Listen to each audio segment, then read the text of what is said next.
Bienvenue sur les éclaireurs de Drakérion. Nous sommes en 2024 et je suis Badus. Et je suis Srogat, c'est parti pour l'épisode 8.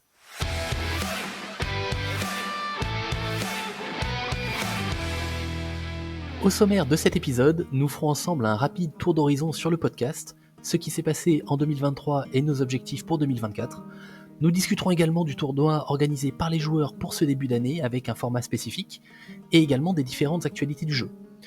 Avant d'enchaîner sur les spoils tombés au cours du mois de janvier, des spoils totalement centrés sur le royaume de Gilestel, mais ce n'est pas un hasard, vous allez comprendre pourquoi.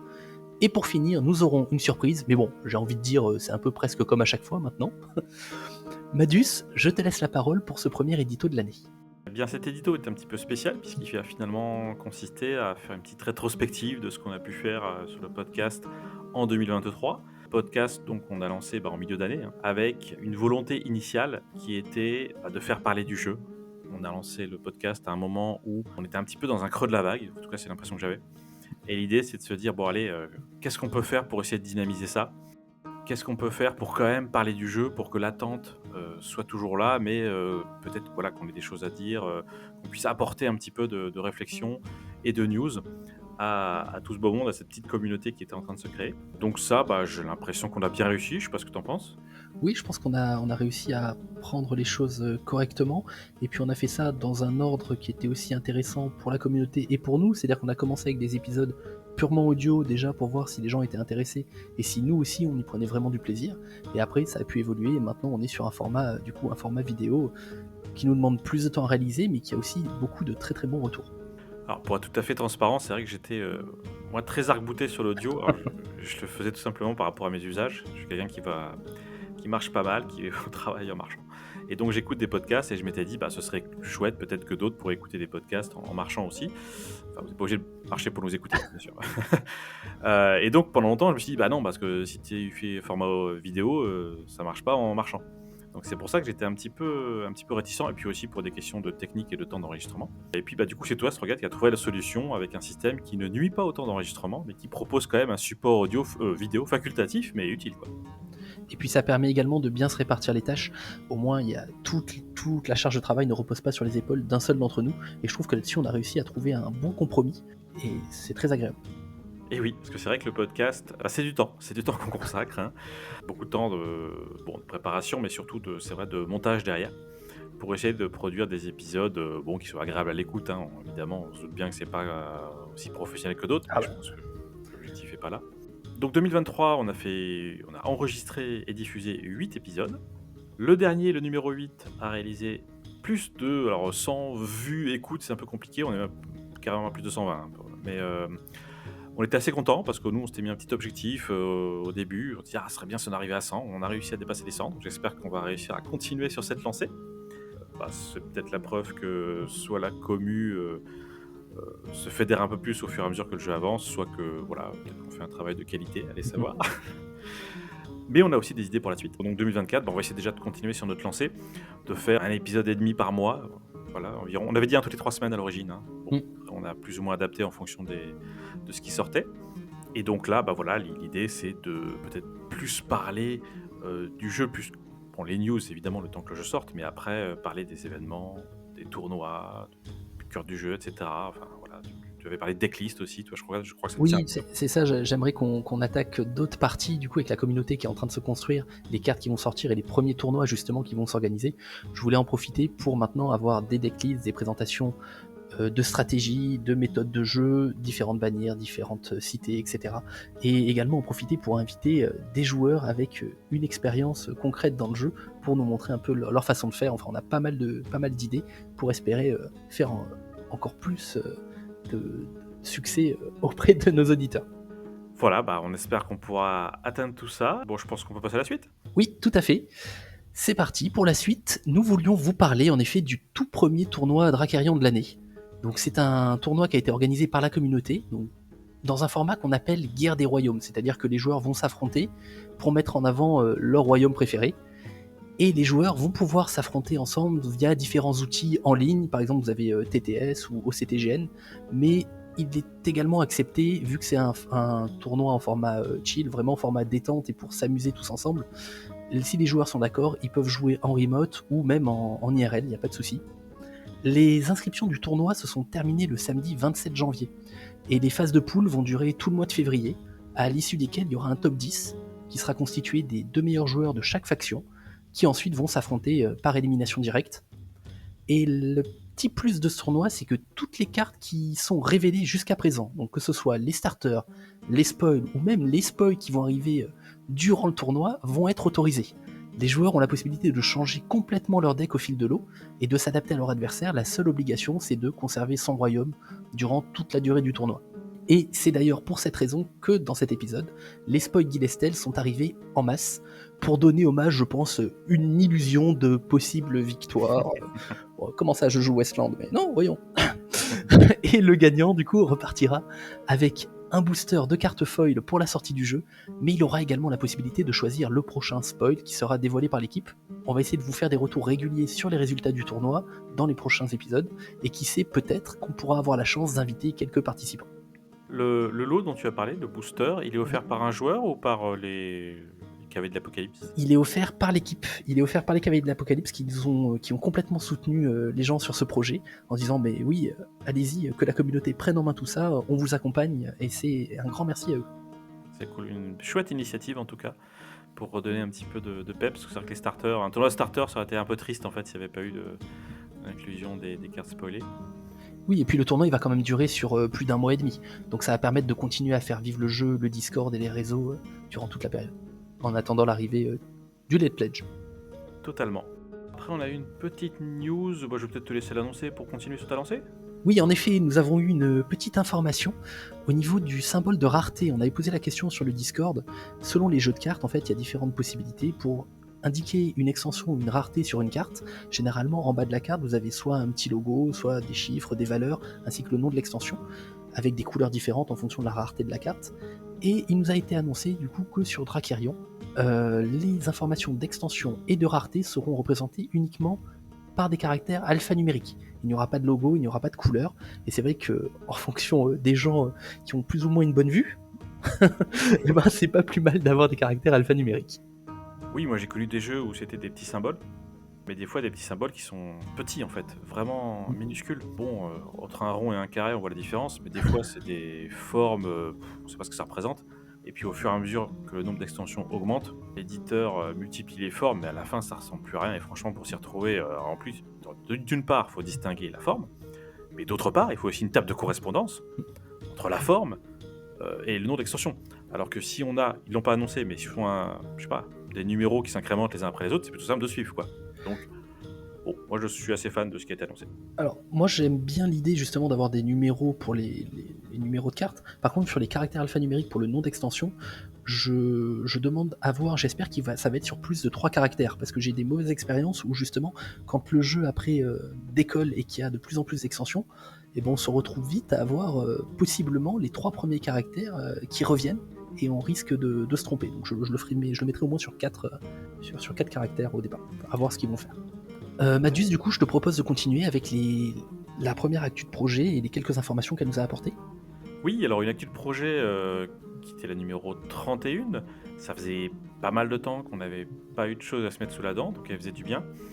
Et on va peut-être pas vous lister tout ce qui s'est dit parce qu'on n'a pas forcément de choses à ajouter. Peut-être juste un petit focus sur la partie qui s'appelle production, où il a été question de l'imprimeur. Qui va imprimer les cartes, ou les cartes vont-elles être imprimées, pardon. Donc là, finalement, les équipes nous ont annoncé qu'il y a un choix qui doit être effectué entre 2 imprimeurs, donc a priori un plutôt proche de chez nous et un plutôt très éloigné de chez nous, avec évidemment des contingences à régler en matière de délai, de coûts, etc. Donc ça, on s'en doute. Et ce point-là fait suite à quelques échanges qu'il y avait eu sur Discord suite à des demandes d'informations de joueurs. Donc c'est bien de savoir qu'on touche au bout, je pense. Oui. Oui, ça va arriver très vite. Le Late Pledge, il en était question dans ce mail, et d'ailleurs l'information c'était que on allait avoir la date de sortie, ou plutôt d'ouverture du Late Pledge, je sais pas comment le dire. Donc à ce jour, le jour où on enregistre, on n'a pas encore l'info, mais on est sur les derniers jours avant que ça se passe, si on a bien compris les petites infos glissées ça et là. Oui, d'ailleurs, c'est important, le Late Pledge va se dérouler sur GameFound, donc qui n'est pas la même plateforme que Kickstarter. C'est une plateforme différente dédiée spécifiquement au Let's Pledge. Et donc vous pourrez là-dessus également retrouver différentes pledges par rapport à ce que vous aviez au départ, mais des goodies et des goodies supplémentaires qui n'ont pas forcément été proposés lors du Kickstarter. On a vu une petite info, j'avais posé la question de savoir comment est-ce qu'on pouvait supporter au mieux le jeu pour ceux qui avaient en tête, enfin qui souhaitaient le supporter au-delà de juste commander des cartes. Il y en a peut-être qui ont déjà commandé ce qu'ils voulaient, hein. Et Kata a répondu, puisque moi la question que je posais c'est est-ce qu'il vaut mieux commander sur Let's Pledge pour vous aider en gros, ou est-ce qu'il vaut mieux commander en boutique pour montrer à la boutique qu'on est là, et du coup que la boutique elle-même se dise c'est cool, ce jeu il a l'air bien, il y a d'avoir du monde qui en veut. La réponse de Kata c'était si vous voulez nous aider, la meilleure façon de nous aider c'est de commander sur Let's Pledge, puisque a priori évidemment les sommes leur viennent directement, et donc c'est ce qui permet de pérenniser le plus le jeu à l'heure actuelle. Passons maintenant au spoil avec le premier de la liste, donc la téléporteuse agressive. C'est un spoil Discord qui date du 1er janvier, ça a été le petit cadeau de début d'année, et c'est le second personnage qu'on connaît après Systénian qui est un chercheur de ruines. Alors, les chercheurs de ruines. Il s'agit d'une caste spécialisée dans la recherche d'artefacts et d'anciennes connaissances magiques. Ils utilisent des portails magiques pour se déplacer plus facilement entre la cité de Gilestel et le continent d'Arcarion. On peut supposer que leurs portails peuvent être utilisés à de nombreuses fins, comme des attaques surprises ciblées ou des sauvetages de dernière minute. Alors ça c'est plus à voir, mais admettons. Et je pense à mon avis qu'au vu de la façon justement de penser des mages, ils les utilisent principalement pour leur propre compte, assez égoïstement, et dans le but de se rendre sur des lieux plutôt éloignés pour récupérer des artefacts, des médaillons de pouvoir ou encore des ouvrages magiques. On sait également que Gilestel kidnappe de jeunes enfants avec un potentiel magique, donc je pense qu'ils font également grâce à ces portails. Je reviens sur Systénian qui, en plus d'être un chercheur de ruines, est aussi un maître, ce qui me fait dire que cette caste est construite comme un schéma classique, c'est-à-dire qu'on aurait un côté apprenti, après on évolue en tant que maître. La téléporteuse, elle serait entre les deux, du coup, elle n'a pas ce statut d'apprenti, elle n'a pas ce statut de maître. Mais bon, je laisse la parole maintenant à Madus pour nous parler en détail de cette magnifique carte. Alors oui, cette téléporteuse qui coûte 4 d'or, c'est une 3-3-6 et qui rapporte 2 de prestige. Bon, comme tu l'as dit, les chercheurs de ruines, on n'a pas d'autres traits connus, a priori on n'a pas d'autre chose. 2 capacités, la première c'est une action de combat. Une fois par combat, défaussez-vous une carte portail pour donner plus un attaque à ce personnage. Donc ce personnage étant bien entendu la téléporteuse agressive elle-même. Ensuite, on a une réaction lorsque l'une de nos manœuvres inflige au moins un dégât à un personnage, on lui inflige un dégât de plus. Donc, 2 capacités qui sont pas. Alors déjà, même pour revenir sur les stats, je la trouve correctement statée. Voilà, elle me semble ni trop forte ni trop faible. Je la trouve intéressante. 6 points de vie, c'est pas mal. Ça permet de voir venir, ça peut encaisser. Voilà, en gros, elle va pas disparaître dès qu'elle arrive en jeu. 3-3, ouais, je trouve que c'est une bonne stat pour cette joyeuse téléporteuse. Enfin, joyeuse, a priori, elle file de la migraine, donc à voir.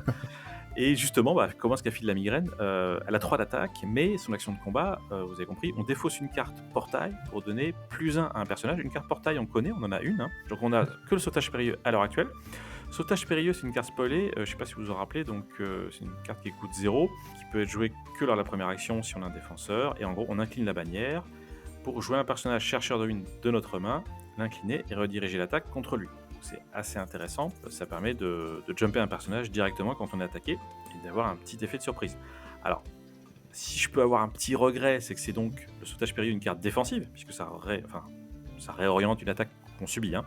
Alors que la capacité de la téléporteuse, c'est un combat mais qui augmente l'attaque et non pas la riposte. Ça aurait été sympa d'avoir les deux, mais bon, on va pas non plus tout avoir. Non, sur cette question de combat, c'est vrai que la question c'est est-ce que c'est pas trop cher de défausser une carte pour juste filer plus un d'attaque ? Ouais.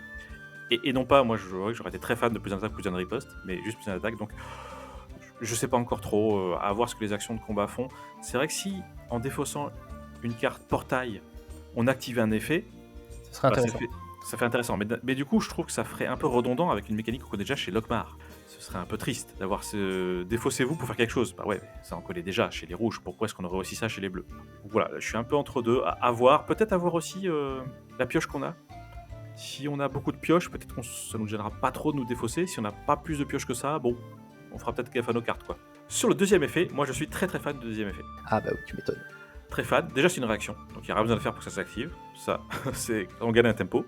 C'est intéressant parce qu'on a des manœuvres donc qui infligent des dégâts. on commence à en avoir quelques-unes. On a facilement 2-3 à disposition. Ça veut pas dire qu'on joue forcément celle-là, mais je veux dire, on peut construire un deck avec. C'est facile aujourd'hui d'avoir 3 manœuvres dans le deck qui infligent au moins un dégât.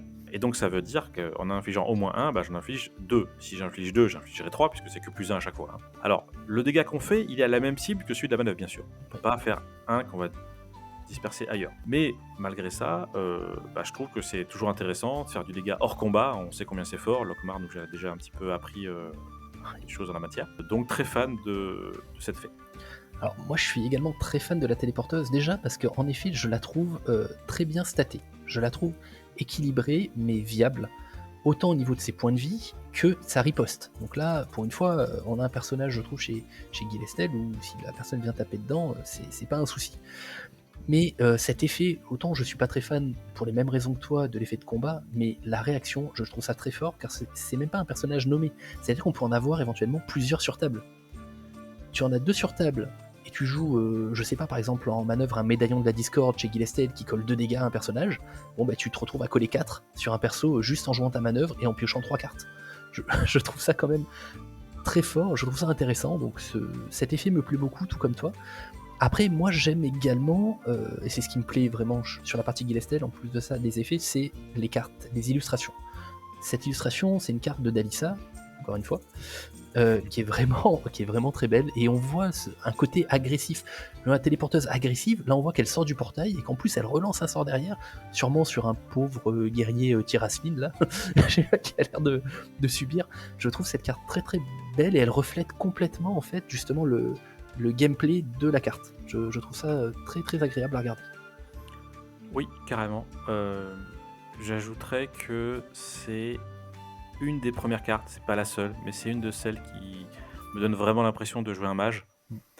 Bon, un mage, on peut dire si on met un mec en toge, c'est un mage, oui. Mais tu vois, par exemple, Almeida, ça faisait plus guerrier, par exemple. Ah bah complètement. Mais je crois que c'était l'objectif aussi, mais oui.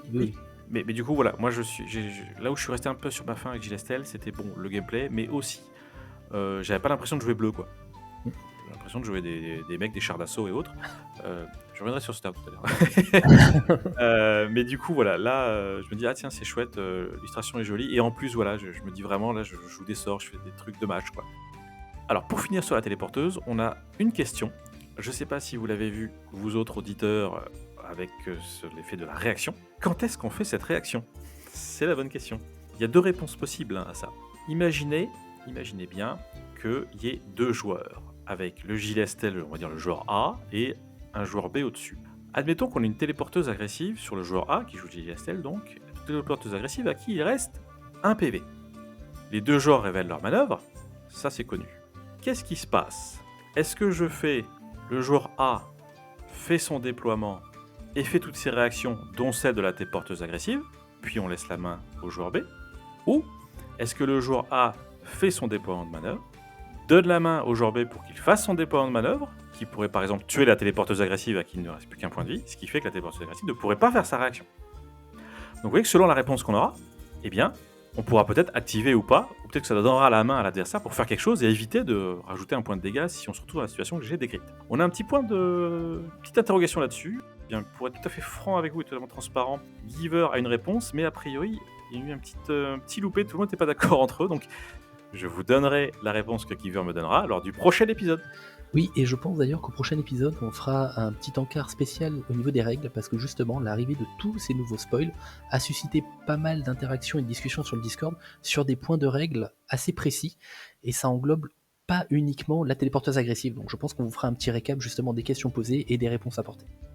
Mais écoute, Madius, toi qui me parlais justement des cartes où tu aimes bien avoir l'impression de jouer un mage, on va parler tout de suite du deuxième spoil, donc issu de l'actu de projet numéro 31 dont tu parlais tout à l'heure, du 23 janvier.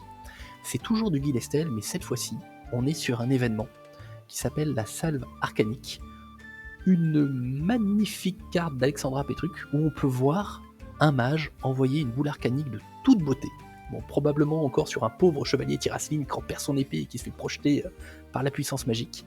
Cette carte donne justement ce que tu disais tout à l'heure, l'impression qu'on lance un sort avec puissance, quelque chose de magnifique qui explose et qui projette vraiment l'adversaire.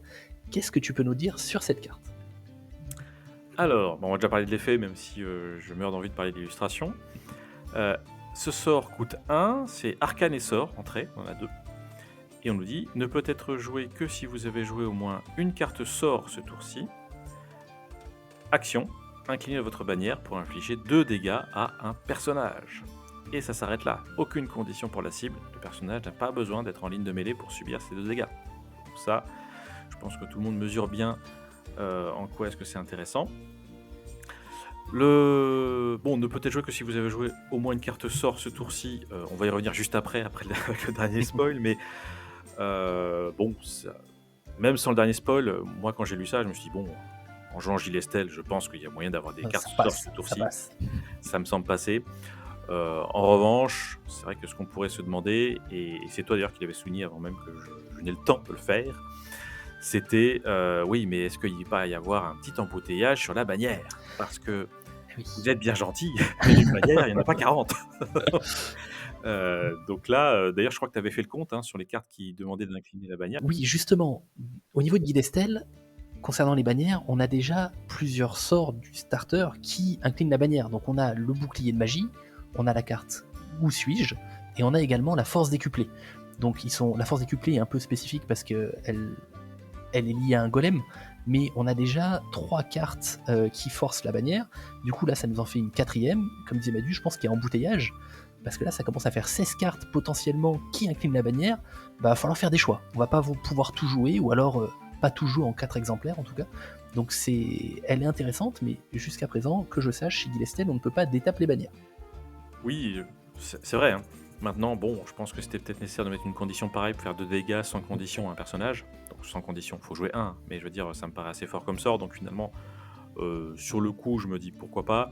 Et sur le point que tu relèves, qui est tout à fait juste, je pense qu'il faudra qu'on soit attentif au pool de cartes qui sera à notre disposition une fois que les cartes JSL sont disponibles. Et dans le build, évidemment, on ne pourra pas tout jouer. Heureusement qu'on ne pourra pas tout jouer, d'ailleurs. Ça fera partie des choix à faire. On aura peut-être, effectivement...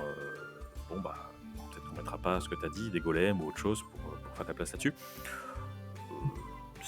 T'as raison de le souligner, ça fait déjà beaucoup de cartes, mais je pense qu'on va vite s'y faire, ça ferait une habitude à prendre, tout simplement. À compter aussi le nombre d'inclinaisons de cartes qui inclinent la bannière ou la cité d'ailleurs.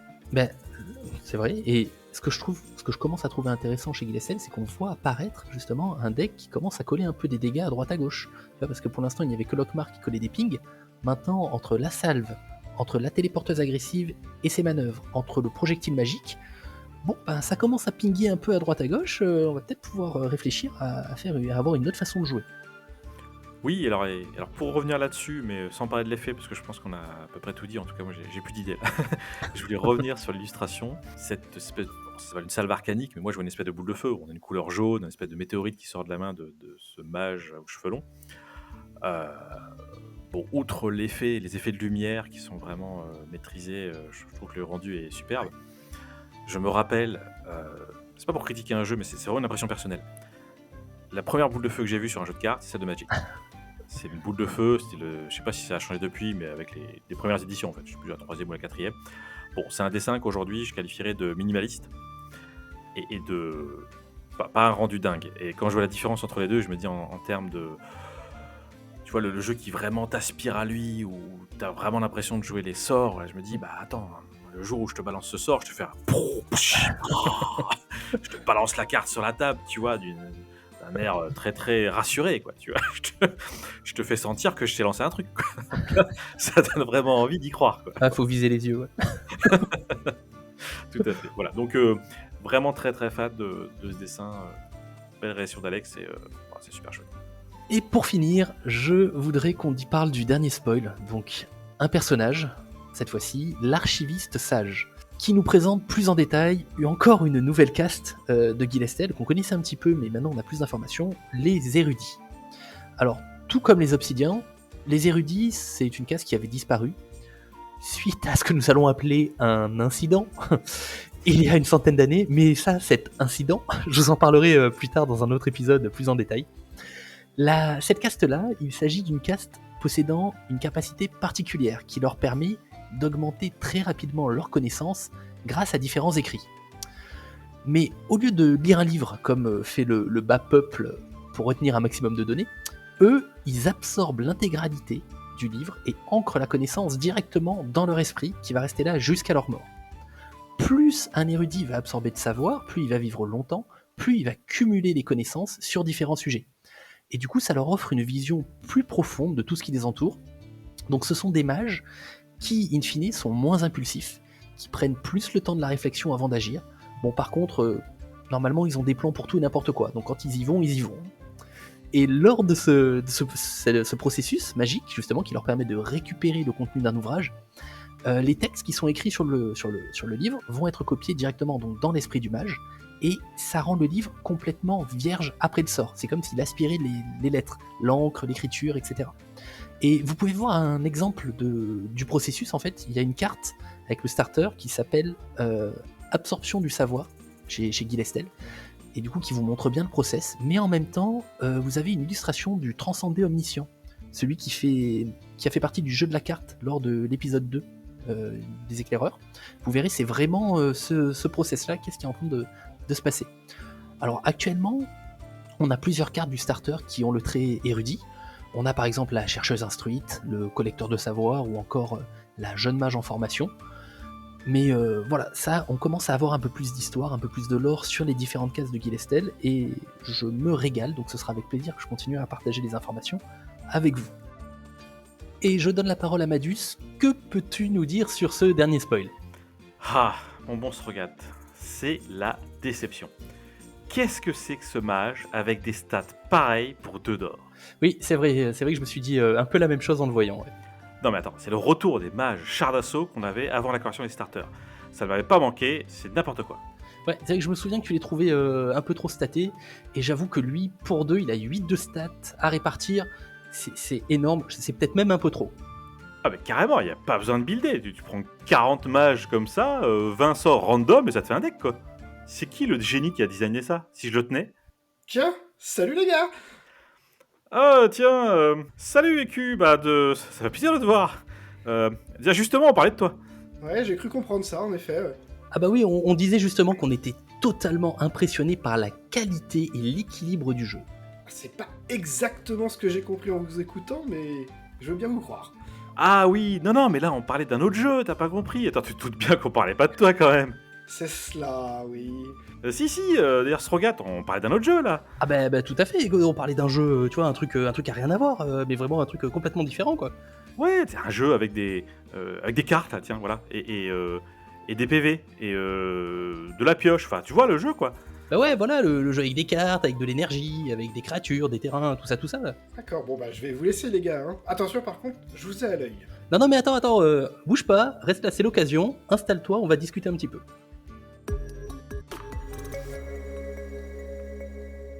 Et bien donc, on reçoit ce soir, ou ce jour d'ailleurs, je ne sais plus, le deuxième cavalier de l'Apocalypse, en la personne de Écureuil, Écu pour les intimes, Écu qui nous a déjà été présenté en fait par l'intermédiaire du Kickstarter. Pour tous ceux qui ont participé, il y avait la news je reprends, le 12 mai, qui nous présentait un petit peu le game designer. Et puis d'ailleurs, je pense que je vais lui laisser la parole pour nous expliquer ce que c'est qu'un game designer avec ses propres mots.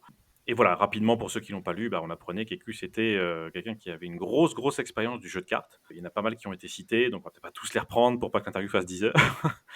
Et que Écu, c'est aussi un fan de jeu, et que donc sa passion, c'était notamment de pouvoir en designer et en créer. Voilà, je vais peut-être te laisser la suite Écu pour compléter ce que tu souhaites. Ah, merci pour l'invitation déjà, c'est une chouette initiative, hein, votre podcast. Donc, comme je vous le disais à l'instant, je suis un grand fan, j'adore ce que vous faites, je trouve ça assez sympa, c'est Avec plaisir. très naturel et c'est agréable de voir des joueurs déjà être un petit peu, on va dire, chaud sur le projet. Donc, déjà, merci à vous pour cela. En ce qui concerne le design, pour expliquer peut-être brièvement ce que c'est, ça va être la partie un peu plus concrète sur l'écriture des cartes, les différentes capacités, la création des règles du début à la fin concrètement. Toute la partie un petit peu jeu purement et simplement. Après, pour les autres parties, c'est plutôt mes collègues, mais moi, c'est vraiment cette partie-là sur laquelle je suis entièrement dédié. Alors, tu viens de nous parler justement, dans le design, là, tu as parlé de règles. Du coup, c'est-à-dire que tu as un lien direct avec Giver et tu travailles avec lui sur l'écriture des règles, ou c'est vraiment plus sa spécialité et tu as complètement laissé le bébé ? Alors c'est un peu plus compliqué que ça parce que souvent, forcément, la partie design se fait en amont des règles nécessairement.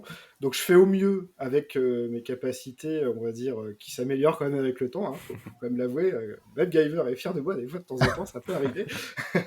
Mais c'est vrai que je suis beaucoup plus brouillon que lui sur les règles, c'est pas du tout, ma spécialité ni mon domaine, même quand j'étais joueur, c'était pas vraiment la partie qui me passionnait. Et donc, Gaël prend très souvent le relais. En gros, il me demande un petit peu, il teste avec moi là, de temps en temps. Après, on reprend la partie vraiment purement règles. Qu'est-ce que je veux, etc. Quelles conséquences ça a, etc. Et on voit tout ça ensemble, étroitement.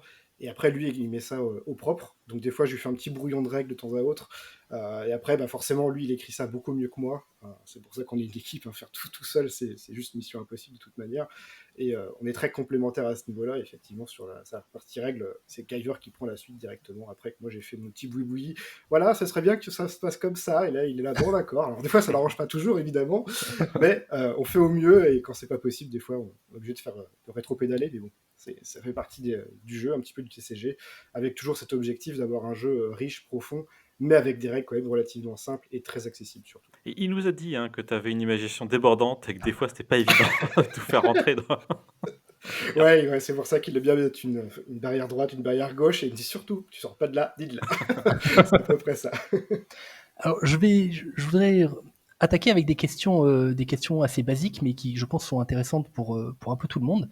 Est-ce que tu pourrais revenir sur la genèse et la création du jeu? Parce que, du coup, il me semble que c'est un projet auquel tu as participé, du coup, depuis le début. Est-ce que tu peux nous expliquer un petit peu comment le jeu est venu au départ, quelles sont les inspirations et comment ça se fait que maintenant on en arrive à Dracarion?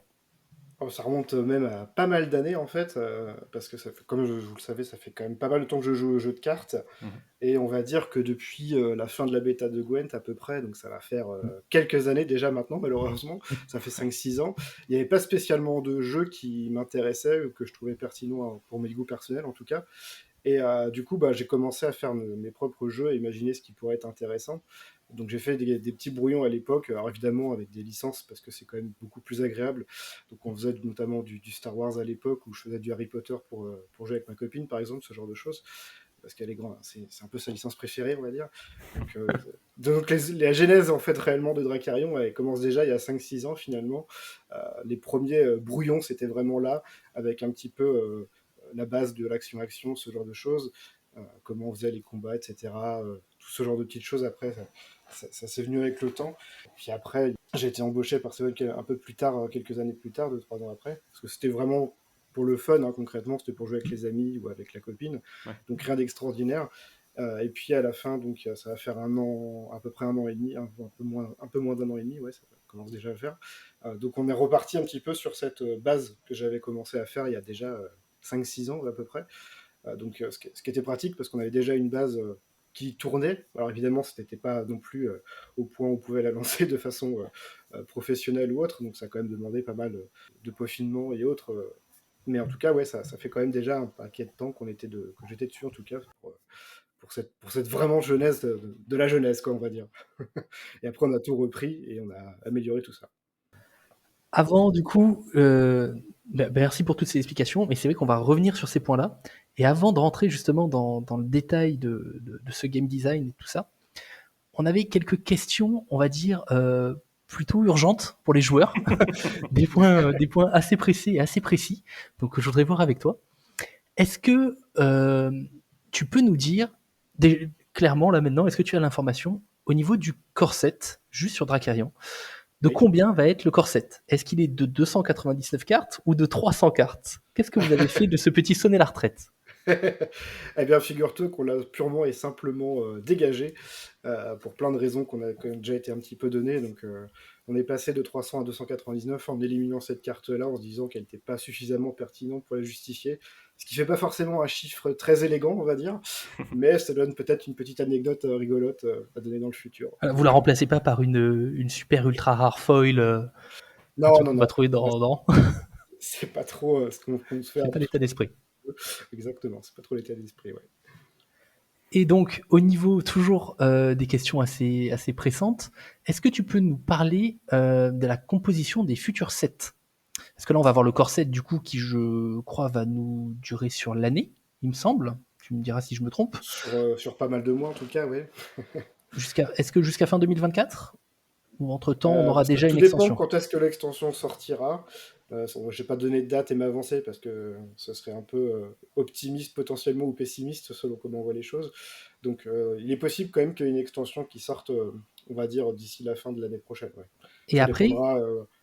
sur le quotidien, du coup, sur la période de rodage après, qu'est-ce que vous avez prévu en termes d'extension sur, par exemple, une fois que le jeu sera lancé avec la première extension pour 2025, c'est quoi la roadmap sur Alors, les grosso sorties? merdo, on aimerait qu'il y ait 3 extensions par an, à peu près, donc on va dire une D'accord. sortie tous les 4 mois. En fait, on est parti un petit peu de nos différents constats sur les différents jeux, les différentes façons de faire. C'est vrai que récemment, il y a beaucoup de TCG qui sont plutôt sur 3 mois, mais ça fait un rythme quand même très très soutenu, notamment d'ordre financier.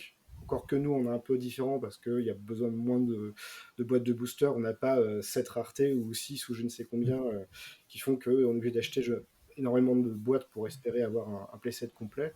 Nous, ce ne sera pas le cas déjà. Et c'est vrai que on a tous été un petit peu joueurs, donc on sait que la partie budget, elle est importante. Et Hmm. c'est vrai que tous les 3 mois, ça peut aller vite, déjà, comme je disais, financièrement, mais aussi pour suivre un jeu. C'est C'est vrai ça. qu'on n'a pas forcément le temps de la digérer, qu'il y en a déjà une autre qui sort. Des fois, ça peut être un petit peu pesant, notamment si l'extension, comme on espère, elles seront toutes intéressantes avec un nombre de cartes jouables proche du 100%. En tout cas, c'est toujours ce qu'on vise. On se doute bien que 100% des cartes ne seront pas jouées compétitivement, mais en tout cas, c'est ce vers quoi on tend et on aspire. Et à partir de là, voilà un petit peu l'idée, ça va être de sortir tous les 4 mois pour que les temps financièrement soient plus accessibles pour les joueurs. Et puis aussi, que vu que l'extension sera quand même composé d'un certain nombre de cartes que je donnerai juste après, que les gens aient le temps un petit peu de De s'approprier, pratiquer un peu oui, de de tester. pratiquer, voir les différents archétypes, etc., voir les évolutions de différents archétypes. Parce que aussi l'avantage du jeu, c'est qu'il n'y aura pas deux trois decks en tout cas à tester. Et après, bon, une fois qu'on a testé ces 2-3 decks-là, c'est terminé. Fin de chantier, merci, au revoir et à dans 3 mois. Quoi. Ouais. Là, j'espère qu'il y aura quand même plus de possibilités. Déjà avec le corset, il y en aura pas mal, mais forcément, ce sera amené à évoluer au fur et à mesure des extensions. Et on pense que c'est à peu près le bon nombre. Idéalement, je pense que si on devait, ce serait 3 semaines et demie, à peu près, 3 semaines 75, à peu près, on va dire, le bon chiffre, mais ça veut rien dire. Donc on est plutôt. 3 mois et demi. Ouais, ouais, c'est ça. Ok. Mais on partira plutôt sur 4 mois pour quelque chose de fixe qui est beaucoup plus simple. Ça permet en plus d'avoir un Mhm. an, ces 3 extensions. C'est beaucoup plus simple à suivre. Puis ça a quelque chose de simple aussi. Moi, quand je jouais adolescent à Magic, par exemple, ça remonte un petit peu, mais c'est vrai que j'appréciais ce côté simple. Il y a 3 extensions par an, paf, c'est terminé. Ouais, au moins, c'est ce qui se passe. Tout le monde comprend. Pas besoin de trop réfléchir. Je trouve que c'est extrêmement agréable pour les joueurs et pour la simplicité, mais aussi pour les boutiques. En termes de présentation, quand il y a énormément de produits différents et plein d'extensions, c'est aussi difficile de suivre, donc ça facilite la vie de tout le monde. Ça me paraît être très bien. Et le nombre de cartes, tu as dit que tu allais y revenir. Est-ce qu'il y a un nombre Ah de cartes oui. fixe par extension? Alors oui, tout à fait, sur les prochaines extensions qui sortiront à l'avenir, donc après le corset, qui est un peu différent parce qu'il fallait qu'il y ait quand même un nombre de cartes suffisant pour pouvoir se faire plaisir. Oui, bien sûr. Donc là, il y aura chaque nouvelle extension serait composée de 125 cartes. Donc sur les 125 cartes, hein, je vous laisse compter, mais à peu près, hein, il y aura donc, des nouvelles cités, des nouvelles bannières, des nouvelles manœuvres, etc. Enfin, bon, il y en aura un petit peu pour tous les goûts, pour tous les royaumes et les différents archétypes. Petite précision aussi qui est quand même intéressante, la première année, on va surtout se concentrer sur renforcer un petit peu ce corset concrètement, amener pas mal de nouvelles cartes pour donner une vraie identité un petit peu aux différents archétypes du royaume et introduire petit à petit aussi quelques cartes pour, on va dire, le futur de 2026. C'est peut-être un peu loin, mais ça paraît important déjà de l'envisager, d'introduire un petit peu des nouveaux traits et ce genre de choses, pour, déjà d'une part pour le lore, mais aussi pour les futurs archétypes, le futur gameplay, qu'on n'introduise pas une extension à un moment donné où elle est cantonnée un petit peu à, bon bah voilà, ce sera cet archétype-là qui sera mis en avant. Ce ne sera pas viable tout de suite en plus parce que de toute façon, vous n'aurez pas assez de cartes, il faudra attendre l'extension d'après. Donc on prévoit déjà un petit peu dès maintenant. Et l'extension qui sortira donc après le corset, l'extension 2, le set 2, on pourrait plutôt l'appeler, ça sortira. Et donc il y aura déjà peut-être quelques petits personnages qui est là pour donner une indication sur des traits du futur. Pour servir quoi. Et donc ça veut dire que déjà vous avez une vision qui est quand même, là tu me parles de la deuxième extension, c'est-à-dire que Oui. vous avez une vision à long terme, jusqu'à combien d'extensions là? Vous avez en tête déjà combien, la troisième, la quatrième? Vous avez, Bah, vous avez disons cette que en je train de vois travailler sur quoi? sur différents éléments, un rôle par exemple pour le lore, forcément il a besoin de savoir un petit peu d'où il va. Mm. Moi j'ai besoin au niveau du design, notamment si, comme on disait dans les extensions qui arriveront à Piper 7, faut qu'on sache un petit peu où on va aller avec les nouveaux archétypes, le nouveau gameplay, etc.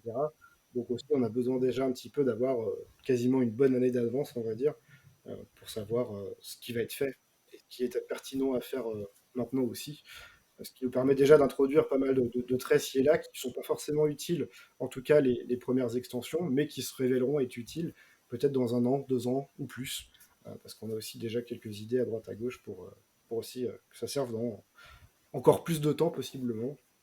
Donc chaque trait pourrait être utile, mais pas forcément, on va dire, sur une année, peut-être sur plus. Ça dépendra de ce qui sera fait dans l'avenir, disons. Mais ça permet déjà d'avoir une belle possibilité et déjà d'envisager tout ça, parce que c'est vrai que souvent on peut voir que ah mince, ça aurait été bien que lui il ait ce trait-là par exemple. Et des fois, a posteriori, on peut regretter. Il y a pas mal de jeux qui ont fait ça, mais c'est normal, hein, ça fait partie de l'histoire des jeux. Mais autant tirer les leçons un petit peu de ce qui a été loupé et autant l'éviter si on le peut. Pour juger la puissance et la valeur d'une carte. Nous, dans le dernier épisode du podcast, on a expliqué qu'on faisait ça très simplement, avec Mathieu qui fait son petit calcul. On prend l'attaque, la riposte, les points de vie, on divise par la valeur d'or, on a une valeur et on voit si la moyenne est au-dessus, en dessous. Est-ce que tu peux nous dire comment tu établis la puissance d'une carte? Qu'est-ce que tu utilises comme valeur, comme statistique? Est-ce que c'est juste de l'inné et des playtests? Comment vous faites? Alors il y a quand même pas mal d'innés. C'est vrai que quand tu joues aux cartes depuis un certain temps et que tu as joué à beaucoup de jeux, bah, tu analyses beaucoup plus facilement et beaucoup plus rapidement la force d'une carte. Mais après, c'est vrai qu'il n'y a pas énormément de jeux qu'on peut comparer quand même à Dracarion sur l'aspect économique, riposte, etc., la valeur de tir. T'as pas spécialement de point de référence. C'est pas comme tu as une carte qui coûte 1 et c'est une de 2 et tu gagnes un mana par tour. Tu vois. Ça, Mm. bon, tout le monde connaît, on a des références qui viennent rapidement et on sait tous à peu près à quoi ça correspond. Là, c'est quand même très différent pour nous. Et je prends un exemple concret, si tu prends une 3-1-4 pour 2 et une 2-2-4 pour 2, mathématiquement c'est les mêmes chiffres, mais pourtant en termes de force intrinsèque, tu vas préférer une 3-1-4 parce que c'est un potentiel offensif plus élevé et ça t'intéresse souvent plus qu'une 2-2-4, quoi. Donc c'est vrai que c'est assez difficile de juger, on va dire bêtement, avec une formule, parce que les valeurs sont pas du tout les mêmes. Si je prends une carte qui a 6 d'attaque et qui coûte 4, si j'ai, je sais pas, une 6-0-4, mettons, ça peut être bien plus intéressant qu'une 4-3-6. Ça va dépendre des scénarios, ça va dépendre de l'archétype. Et c'est vrai que c'est assez difficile d'analyser brut de pomme en fait une carte. Parce qu'en plus, si tu la mets dans un royaume ou dans un autre, forcément, ces statistiques seront plus ou moins intéressantes. Si je prends l'exemple d'un nain 3-3-7 intercepteur, si tu mets un 3-3-7 intercepteur en squelette, il a beaucoup plus de valeur, beaucoup plus de force que en nain, par exemple. Et ça aussi, ça change pas mal la donne. Cette vision que tu peux avoir, forcément les squelettes en termes de valeur, de force intrinsèque, vont être nécessairement moins forts que des nains. Déjà parce que c'est un petit peu ce qu'on attend. Hein. On attend à ce qu'un nain soit plus fort qu'un squelette, hein. Bêtement et méchamment. Mais aussi en termes de gameplay, il faut que ça se ressente et que ce soit pertinent. Et donc on va jongler un petit peu sur la force des événements, ce genre de choses. C'est aussi l'intérêt par exemple des squelettes. Ils ont des personnages qui sont quand même beaucoup moins forts globalement que par exemple les nains, encore une fois. Mais par contre, ils vont avoir des événements extrêmement forts. Si on prend le -2/-2 par exemple du starter qui pour un seul moins d'or, c'est un événement qui est extrêmement puissant, mais c'est compensé par le fait que tu as des unités, des personnages qui sont moins forts en Plus fait faible au départ. statistiquement que les autres. Donc il y a quand même plusieurs éléments à prendre en compte. Euh, c'est vrai que quand on prend la formule comme tu le disais, hein, je trouvais qu'elle était pas bête du tout cette méthode, mais c'est vrai qu'elle manque aussi d'autres éléments à apporter à droite à gauche, la force des événements à côté, la force dans le royaume, qui sont quand même des éléments primordiaux, et puis encore une fois cette faculté d'avoir de la riposte ou de l'attaque. Est-ce que tu préfères un personnage équilibré en termes de force d'attaque, de riposte? Est-ce que tu veux un mec vraiment spécialisé? Lui, il a une grosse force d'attaque. c'est intéressant d'avoir un petit peu de tout. Si tu que des personnages qui tapent fort mais qui n'ont pas de riposte, à un moment donné, ça sert à rien parce que si tu mets des patates à 5-6 à chaque fois, tous les mecs en face, ils n'ont pas 10 points de vie, quoi. Donc Bien sûr. c'est Et que ça aussi part dans le vent l'intérêt aussi, c'est gaspillé. Exactement, c'est aussi l'intérêt d'avoir des personnages qui tapent fort, mais il faut pas que tu que ça, parce qu'en fait, mathématiquement, ça sert à rien, en fait, au bout d'un moment. Mais si t'as que des mecs qui tapent à 2, bon, bah, à un moment donné, si t'as un mec qui a 10 points de vie en face de toi, va quand même falloir aller le chercher, quoi. C'est aussi justement tout ce petit jonglage à faire et à moduler. Et c'est vrai que c'est là aussi où tu vois que si tu faisais un squelette qui tape à 5, par exemple, ça peut avoir beaucoup de valeur, parce que t'as pas spécialement de boost de combat comme tu peux l'avoir chez les nains, par exemple. Mhm. Ouais. Donc tu as aussi tous ces éléments-là à prendre en compte, ce qui fait qu'analyser une carte, il faut vraiment la contextualiser, l'imaginer dans un archétype, avec ses forces et faiblesses de cet archétype-là, et surtout quels événements j'ai à côté, et est-ce qu'il rentre bien dedans. Typiquement, si j'avais un squelette, je dis n'importe quoi, qui serait 5-0-6 pour 4, alors, est-ce qu'il serait pertinent? Pas nécessairement, parce que c'est pas réellement ce que tu veux faire avec l'archétype squelette. T'as pas besoin d'un mec qui tape juste comme un sale. Mm. Quand tu joues au squelette, tu as plutôt envie de pouvoir avoir quelque chose qui tient la table, plutôt qu'avoir un mec qui tape comme un sourd. À l'inverse, en Lukmar, ce serait hyper intéressant parce que tu aimes bien mettre des grosses patates et pouvoir finir justement les personnages à travers des petits pings à droite à gauche. Et c'est extrêmement intéressant de taper à 5, justement parce que tu peux finir assez facilement les personnages en face quand il reste 1 ou 2 points de vie, ce qui n'est pas forcément le cas d'autres archétypes comme Tiracine par exemple ou Carthège. Est-ce que, alors tu parles d'archétype, là le jeu, bon, il n'est pas encore sorti, mais on va dire le pool de cartes est limité, je dis ça comme ça. Est-ce que tu as en tête un petit peu tout ce que tu as fait où tu dis, ok, je sais que sur cette classe-là, ce personnage qui a ces traits-là, voilà en gros ce que j'ai, où est-ce qu'il faut que je fasse pas pour pas déconner? Est-ce que tu as un grand tableau qui récapitule tout ça ou voilà, comment ça marche? C'est l'avantage de travailler que sur ça et de le faire depuis longtemps, c'est qu'effectivement j'ai un petit peu tout en tête sur les différents traits des personnages, les interactions qu'on peut faire, et puis les grands archétypes. Grosso merdo, là dans le corset, il y a 3 archétypes différents par royaume, et donc ces archétypes-là seront plus ou moins forts. Évidemment, il y en a qui seront peut-être un peu au-dessus d'autres, notamment avec le corset, mais ce sera compensé par l'arrivée des extensions futures. Et il faut avoir en tête un petit peu déjà ce qui est fort ou ce qui semble moins fort. Alors évidemment, c'est d'après nos playtests. Peut-être que les joueurs auront un avis différent, trouveront des combinaisons qu'on n'a pas forcément vues. Oui, voilà, C'est vous allez aussi vous tout adapter l'intérêt du aussi aux joueur. résultats des Exactement. différents tournois et de ce que ça va Exactement. donner en retour. On a nos idées, effectivement, sur nos premiers retours et autres, mais est-ce que ce sera la réalité du terrain? Ça, on peut jamais le savoir, hein, forcément. Quand on teste nous, on peut pas avoir autant de cerveau et de faculté à réfléchir que tous les joueurs réunis. Encore heureux, hein, concrètement. C'est tout l'intérêt et tout le sel du jeu aussi, c'est que les joueurs peuvent nous surprendre, trouver des Et oui, vous combinaisons. risquez d'avoir une méta que vous avez peut-être même pas anticipée et au final, Exactement, ça exactement. change tout. Bah oui, pas qu'un peu même potentiellement. Donc c'est pour ça que c'est important de donner des solutions un petit peu à tout ce qui pourra arriver. S'il y a un archétype qui est trop fort, ok, c'est pas trop grave parce qu'il y a des cartes à côté qui vont permettre de contrebalancer ça et de pouvoir contrer plus facilement cet archétype-là précisément. Notamment avec les manœuvres, ça peut être des solutions intéressantes.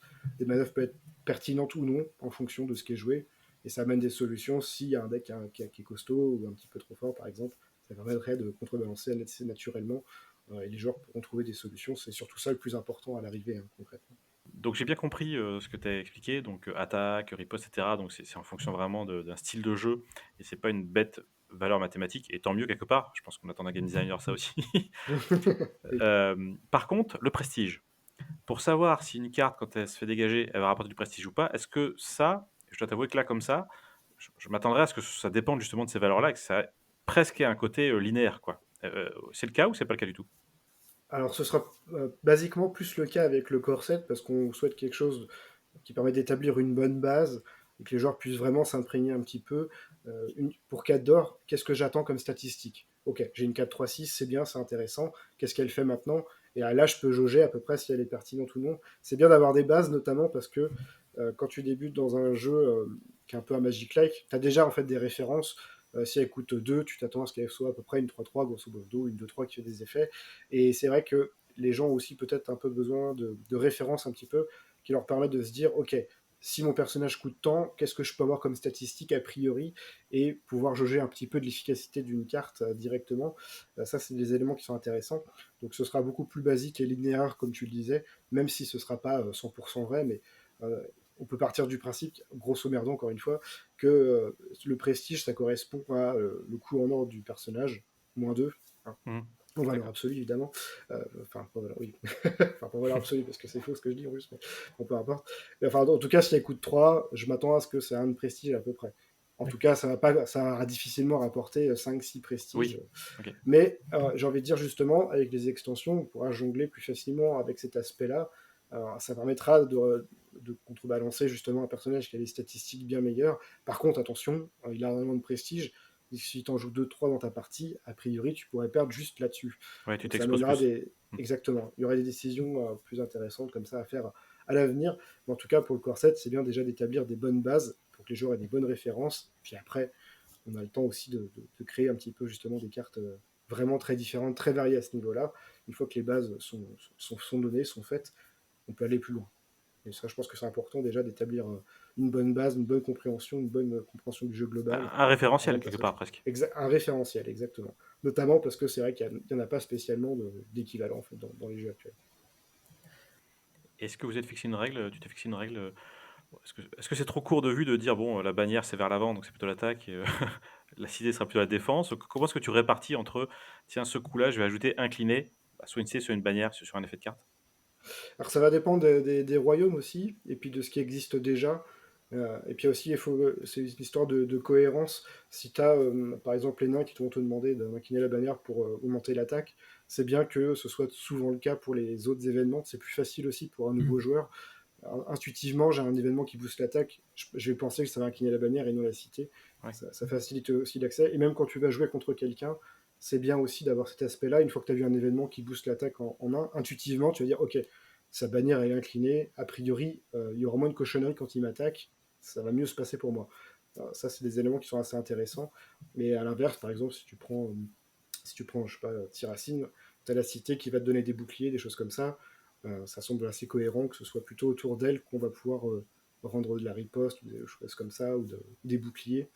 Donc ça va vraiment dépendre des royaumes, de ce que ça veut faire. Et une fois que tu as donné un petit peu un élément de réponse au personnage, les Strigoi, par exemple, vont jouer différemment avec leur bannière. Tu vas pas donner un boost, tu vas par exemple réduire ou des choses comme ça quand tu vas attaquer. Et ça c'est intéressant, ça permet de rendre le tout cohérent. C'est plus facile pour les joueurs quand ils jouent contre un archétype ou quand eux-mêmes le découvrent. Ça permet de simplifier l'ensemble aussi, et ça c'est un élément important. Puis ça ramène aussi un peu de skill, comme ça on connaît un petit peu ce qui peut nous arriver, et on peut mieux jouer et tourner autour des cartes. C'est vrai que si ça va un peu dans tous les sens, il faut quand même avoir une sacrée mémoire pour te dire, ok, alors attends, cet événement-là, c'est la cité, celui-là, c'est ça, ok. Voilà, ça permet quand même d'avoir une cohérence qui permet de fluidifier les sorties, voilà, les cartes et leur compréhension, et de mieux pouvoir tourner autour. Eh bien, merci EQ pour ce premier échange très instructif sur le rôle d'un game designer et sur les objectifs que se fixe Dracarion. Voilà, bah écoute, on te propose de revenir pour l'épisode suivant afin de poursuivre la discussion parce qu'on a encore pas mal de questions en réserve pour toi. Bah, écoutez, je reviendrai avec grand plaisir la prochaine fois. Merci encore pour l'invitation, et à très bientôt. Merci. Merci. Bon, merci beaucoup EQ. Je pense qu'il nous a un peu recadré. On va essayer d'en profiter et d'analyser sérieusement la carte de l'archiviste.